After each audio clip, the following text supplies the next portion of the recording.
প্রভু যিশুকে এ বিষয়ে আমরা সকলে জানি, তবু কেন বারবার আলোচনা করতে লাগে? কারণটা আমাদের মনে করিয়ে দিতে হয় যে প্রভু যিশু আসলে কে। তো আজকে এই বিষয় নিয়ে কথা বলবো না যে প্রভু যিশুকে, কিন্তু এ বিষয় নিয়ে চলো আমরা আলোচনা করি প্রভু যিশু আমাদের জীবনে কে।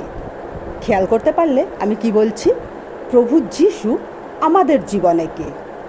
এটা বোঝানোর জন্য আমি তোমাদের একটা গল্প বলি। শুনতে তোমাদের মনে হবে যে এটা আমি গল্প বলছি, কিন্তু আসলে ঘটনাটা শুনলে দেখবে যে আজও প্রভু কিভাবে কাজ করে যাচ্ছেন। তো তাহলে আমি গল্পটা বলি, শোনো। ট্রেনে এক সাধু বাবা যাচ্ছিলেন। সে সাধু বাবা বসে একটু ঝিমাচ্ছেন। এমন সময় পবিত্র আত্মা তাকে ধাক্কা দিয়ে তুলে বললেন, ওঠো, মুখ খোলো, প্রচার করো। আর পবিত্র আত্মায় বলার সঙ্গে সঙ্গে তিনি উঠে দাঁড়ালেন আর মুখ খুলে তিনি প্রচার করতে লাগলেন। প্রভু যিশুকে প্রচার করছিলেন। তার সামনের সিটে বসে থাকা এক ভদ্র মহিলা মাথায় দুটো হাত দিয়ে মাথাটাকে চেপে ধরে বসেছিলেন। তিনি সাধুর দিকে ভুরু কুঁচকে তাকালেন আর তারপর তাকে খুব উদ্ধত ভাষায় বললেন, আস্তে কথা বলুন, আমার অসুবিধা হচ্ছে। তো সাধু ওর দিকে তাকিয়ে কাঁচুমাচু মুখ করে বসে পড়লেন। এরপর আত্মা সাধুকে আবার ঠেলে তুললেন, ওঠো, মুখ খোলো, প্রচার করো। আর সাধু আবার উঠে দাঁড়ালেন। এবার তিনি আবার প্রচার করতে লাগলেন প্রভু যিশুকে। এবার আর ভদ্রমহিলা তিনি সহ্য করতে পারলেন না। তিনি দিল্লিতে যাচ্ছিলেন তার ছেলের অসুস্থ ছেলেকে নিয়ে। তিনি তার নিজের চটিটা খুললেন আর সাধুকে সবার সামনে সে চটি দিয়ে মারতে লাগলো। আর এই ঘটনা দেখে তার অসুস্থ ছেলে চিৎকার করে বলছে, মা, তুমি ওনাকে মারছো কেন? উনি তো ঠিকই কথা বলেছেন। কথাটা কানে যাওয়ার সঙ্গে সঙ্গে ভদ্র মহিলার কানে যেন কেউ গরম তেল ঢেলে দিল। হাত থেকে তার চটি পড়ে গেল আর তিনি সাধু বাবার পায়ে পড়লেন, বললেন, আমি ভুল করেছি, আমাকে আপনি ক্ষমা করুন। এদিকে সাধু বাবা তো কি করবেন বুঝে উঠতে পারছেন না, কারণ এক্ষুনি তাকে মারছিল, আবার সে পায়ে পড়ে যাচ্ছে, ভাবছে পাগল নাকি। আর আসল ঘটনাটা ঠিক এর পরে জানা গেল যে যে ছেলেকে অসুস্থ বলে তাকে দিল্লিতে চিকিৎসা করাতে নিয়ে যাচ্ছিল, সে আসলে জন্ম থেকে বোবা।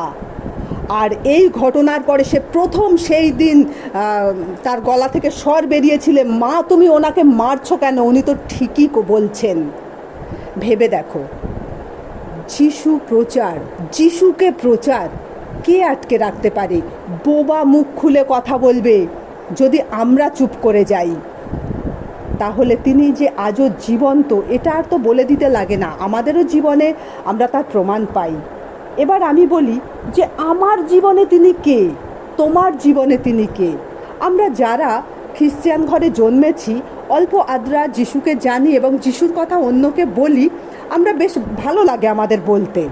এরকমই এক প্রচারক, তিনি একদিন যাচ্ছেন আর যেতে যেতে তার খুব পিপাসা পেল আর তিনি একটা টিউবওয়েল দেখতে পেলেন।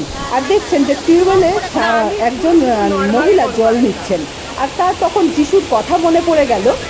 আর যিশু এরকম এক কুয়ার সামনে এসে বসেছিল আর সেই নারীকে কাছে জল চেয়েছিল।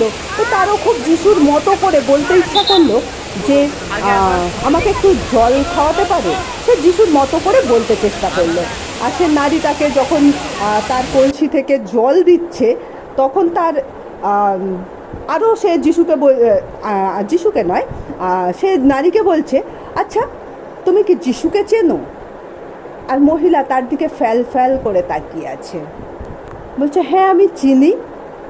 তো সে বলছে, সে এক সুযোগ পেয়ে গেছে না যিশুকে প্রচার করার, তো বলছে, তিনি কে বলতে পারো? তো সেই মহিলা তার দিকে তাকিয়ে বলছেন, তিনি আমার জান। প্রচারক ঠিক বুঝতে পারলেন না যে তিনি কি বলতে চাইছেন, তাই তিনি তার দিকে তাকিয়ে বললেন, মানে?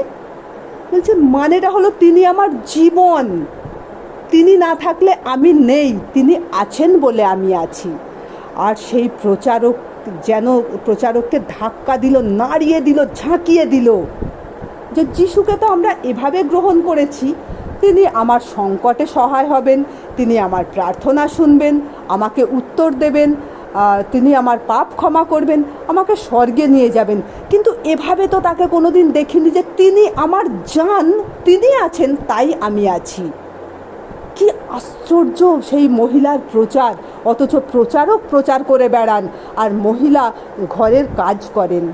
তার যিশু সম্বন্ধে অনুভূতি কত উঁচু! সেদিনে প্রচারক আর একবার নিজে শিখলেন যে প্রভু যিশু আসলে আমাদের জীবনে কে হওয়া উচিত। তাকে যেন আমরা আমাদের জান হিসাবে দেখি, আমাদের জীবন হিসাবে দেখি, যেন তিনি থাকলে আমরা আছি, তিনি না থাকলে আমরা নেই। তাই বন্ধুরা, আমাদের জীবনেও তিনি আমাদের জান হয়ে থাকুন, আমাদের জীবন হয়ে থাকুন, আমাদের অন্তর আত্মা তিনিই যেন হন। তিনি আছেন, আমরা আছি, তিনি না থাকলে আমরা নেই। বন্ধুরা, ভালো থেকো। নমস্কার।